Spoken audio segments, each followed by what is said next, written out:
नमस्कार, आप देख रहे हैं ज़ेन10 न्यूज़।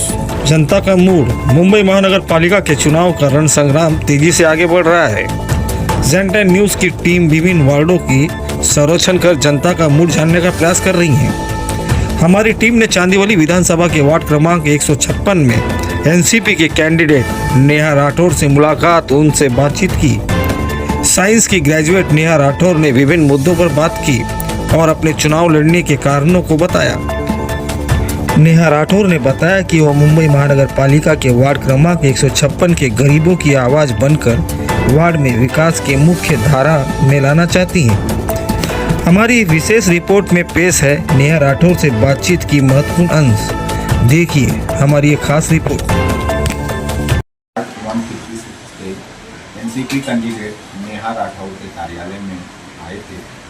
उन्होंने बताया कि वे पानी, गटर, पार्किंग और सरकार द्वारा चलाई जा रही स्कीम को आम जनता के पहुंचाने के लिए चुनाव लड़ रही हैं और उनका वादा है कि अगर जनता उन्हें चुनाव में कामयाब बनाती है तो वे गरीब तबके के वर्गों के लिए पहले सरकार की जो स्कीमें हैं उससे उनको लाभ दिलाएंगी, क्योंकि बहुत सारी सरकार की ऐसी स्कीम है जिनके बारे में गरीब वर्ग के लोगों को पता ही नहीं है।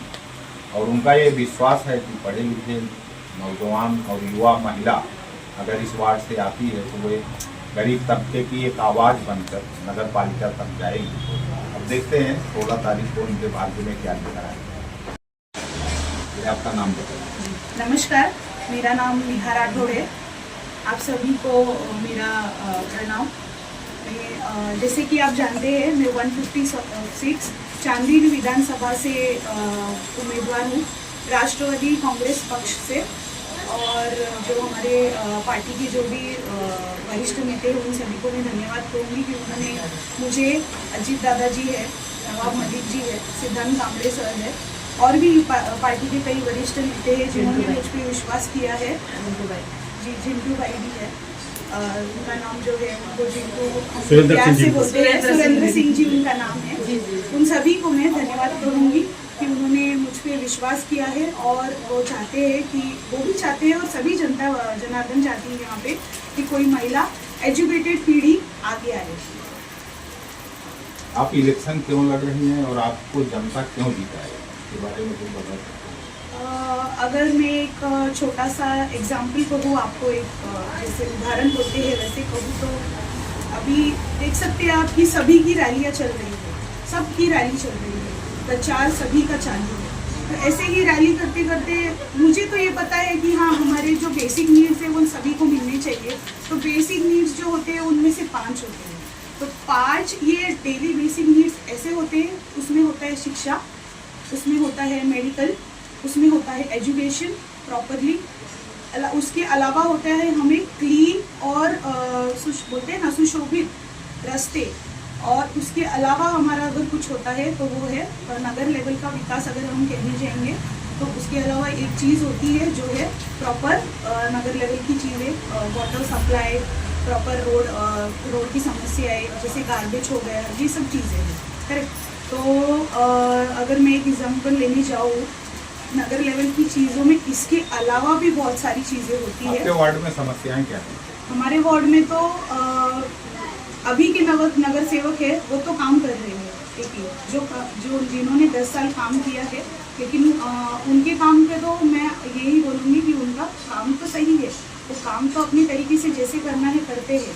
लेकिन मुझे ऐसा लगता है कि यहाँ पे सुशिक्षित युवती को या सुशिक्षित यंगस्टर्स को आगे आना चाहिए। आपको ऐसा लगता है कि आप उनसे और बेहतर काम कर सकते हैं? जी बिल्कुल, क्योंकि जैसे ही मैं आपको एक एग्जांपल अभी देने वाली थी कि रैली में, जैसे मैं रैली में बढ़ते जाती हूँ तो यहाँ पे कुछ 10 दूर यहाँ पे एक अभी भी ऐसा कुछ है मंदिर की तरफ झोपड़ा जैसा।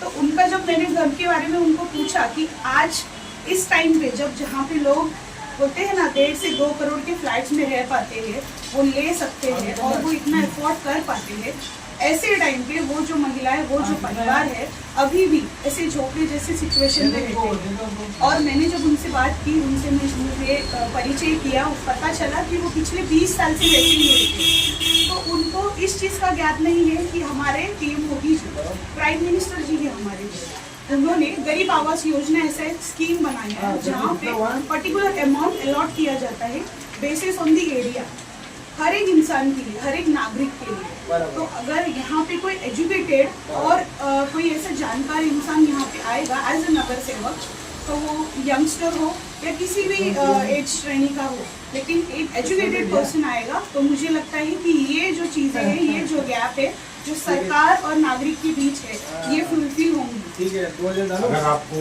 लोगों ने जिताया तो वार्ड के विकास के लिए आपकी योजनाएं क्या है?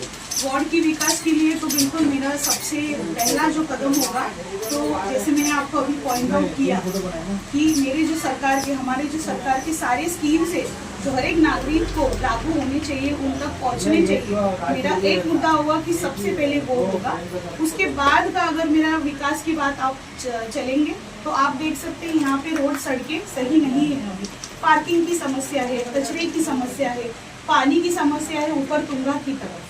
तो ये पानी की समस्या पिछले 15 साल पहले इतनी नहीं थी, लेकिन अब कुछ हद तक बढ़ चुकी है। और सिर्फ पानी नहीं तो स्वच्छ पानी की भी समस्या है। तो कुछ ऐसे नगर लेवल की विकास की चीज़ें हैं जो कंसिडर करने लायक है और जो सुधारनी बहुत ज़रूरी है।